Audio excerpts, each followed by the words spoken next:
Колега Николовски, за сите овие, како што вие велите, обвинувања, јас имав серија на пресконференции од партиското седиште и доколку беа невистините, имавте право легитимно да поднесете соодветни пријави за клевета, за искажување на невистини, за навреди, така што доколку тоа било така, сте ги имале сите правни лекови, очигледно дека се вистина, затоа што немаше такви постапки од ваша страна.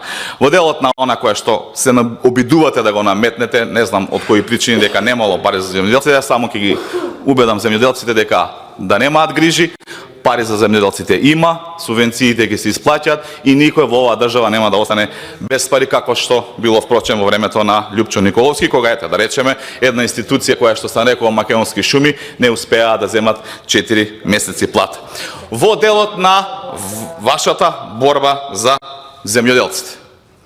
Многу убаво ви кажа земјоделците. И тоа не еднаш, два пати ви кажа. И на парламентарни, и на локални избори. Толку околу вашата борба.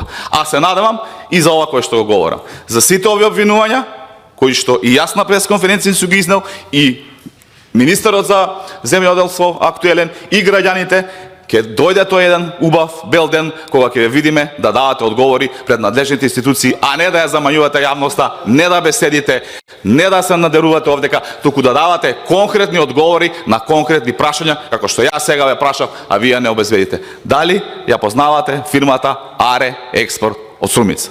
Ми благодарам.